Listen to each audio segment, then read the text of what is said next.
Welcome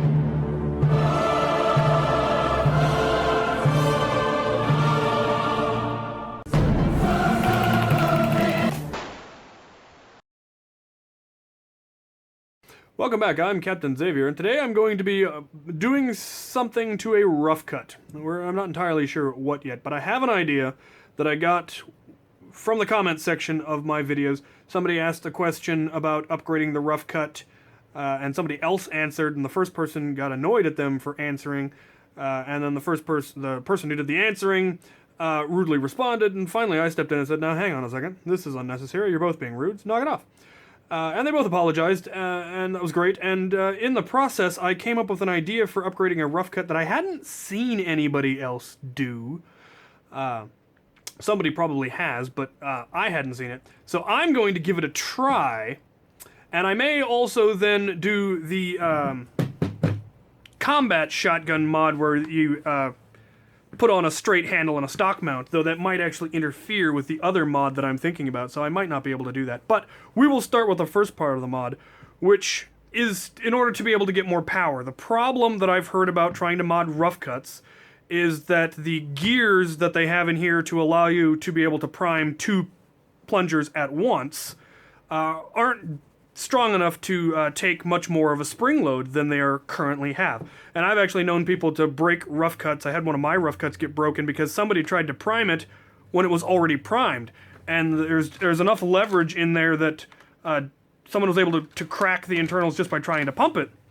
And luckily I was able to fix it. But the problem is that means it's very difficult to put heavier springs into a Roughcut, which is, you know, not terrible. The Roughcut's supposed to be, you know, a shotgun, so it's supposed to be short range, but wouldn't it be neat if you could either get a little bit more range out of it, but still be firing 2 darts at once, or what I'd kind of like to do is be able to fire 4 darts. I understand it's fairly simple to alter the internal mechanism so that it fires the top 4 and then the bottom 4, and I think that would be kind of cool.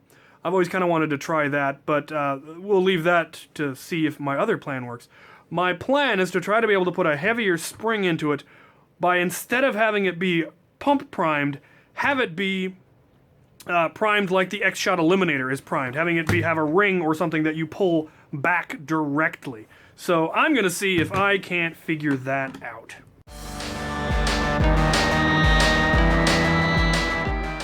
So the first thing we're going to do is take out the whole gear mechanism, because we don't need it anymore. We do need the firing mechanism, of course, but we don't need the gears. So I am keen to keep that because that is what is going to get pulled. So I do believe this is entirely possible.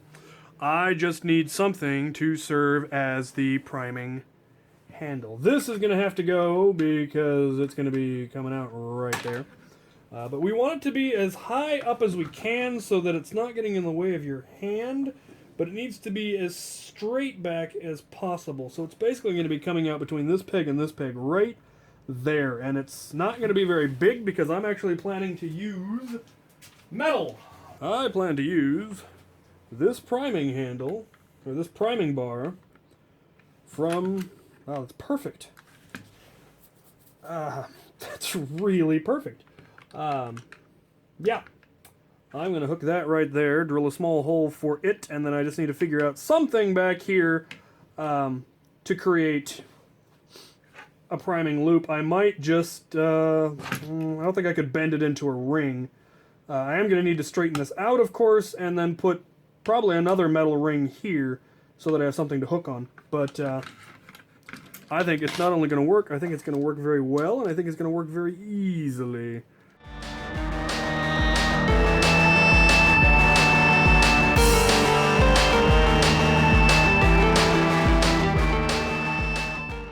Well, now I have my priming bar. Okay, yeah, we're going to go with an oldie but a goodie keyring. I now have a direct prime Roughcut.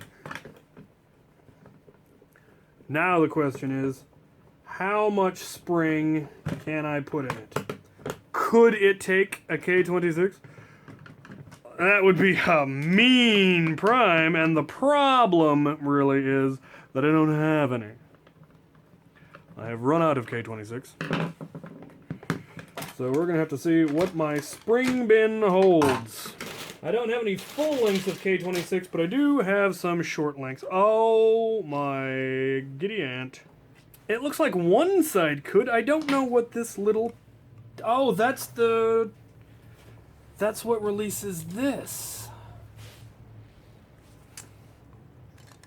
And... Oh! It's on the far side of the spring anyway, so it doesn't matter. Good lord.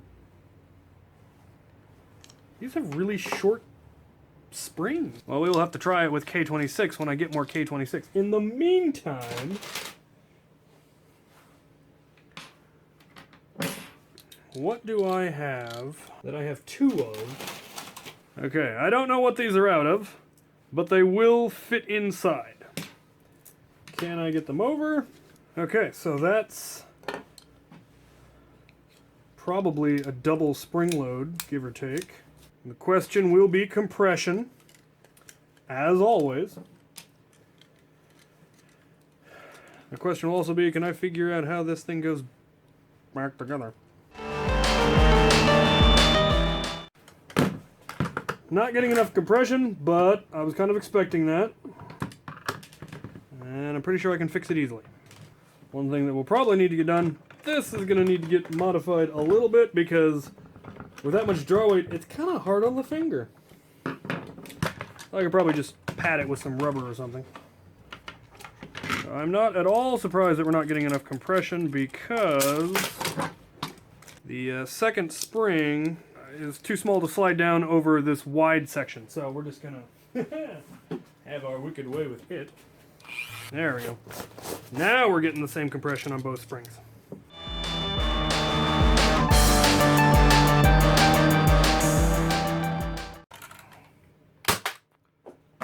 Ladies and gentlemen, it works!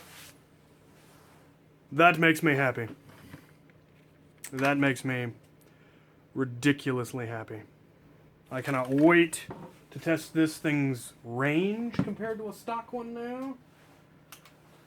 Let's see if we can't get a chrono reading out of it.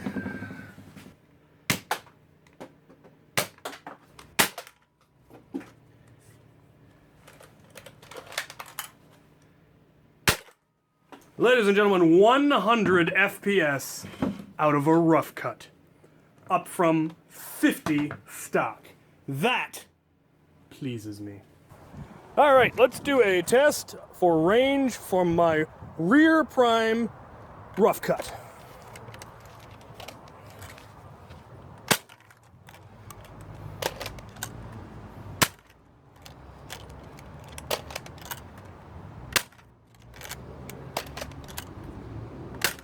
Now a stock Roughcut for comparison.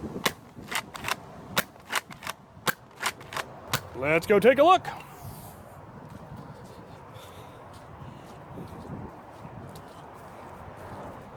So the stock Roughcut is grouping here at about 35 feet, give or take, whereas the rear prime one is coming in here at approximately 45, 50. Oh, got a couple over here all the way up at 53. So yeah, a 50% increase in range, that I feel is worth it. Let us go discuss. All right, well, I finally got around to doing the range test. I actually built this thing, I think, a year ago when I featured it in a K26 episode and realized that the only way you were going to be able to get a significant increase in power without breaking things was to make it direct prime, rear prime. So I did that and then just kept forgetting to do the range tests forever, and people keep asking about this, and so I finally got around to doing it. And as we saw, the stock FPS was about 60, and the range was 35. Whereas this modified version, the FPS was between 90 and 100, so almost a 66% increase, and the range was between 45 and 53, so upwards of a 50% increase in range, which is definitely significant. Now, a number of people have mentioned, and I've thought about it, but haven't really come up with a good design yet, but they mentioned that I could put the pump back on and have either bars running externally to prime this back, or try to have some kind of a direct prime system on the inside.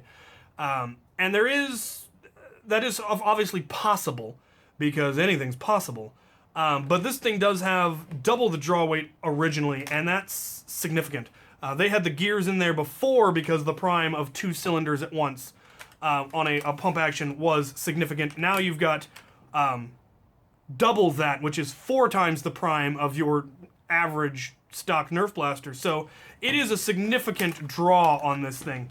And so while that would be possible, I don't think it would actually save you any time or effort because of how hard it's going to be to actually prime that. I think it's actually easier to just hook your finger and pull. So we'll see. If anybody else tries it and successfully manages to put the pump back on to rear prime it, let me know, and I might then give it a try. But for now, I'm going to leave it. I will probably give it a paint job and add this to my war gear, because this is a good shotgun option for wars. My current shoulder rough cut, over-the-shoulder rough cut, is currently stock because I use it for HVZ, but this would be a good option for wars because it does have a good range. All right, a quick addendum. While editing the video, I decided that I didn't like the metal bar and keyring priming handle enough that I needed to go out and fix it before uploading this. So I went out and I added a Nightfinder priming handle, which I think looks much, much better and is much more comfortable. Has a slight slope to it when it comes out, which makes it clear your hand nicely. If it was straight back, your hand would get in the way, which was an issue I was running into with the ring, actually, was the ring would kind of smack your knuckle as it went by, which was unpleasant. And now, that is not a problem. Much more comfortable. So, there you have it. Now it's done. Now if you have any comments, questions, concerns, what have you, put them in the comment section. And as always, thank you guys for watching.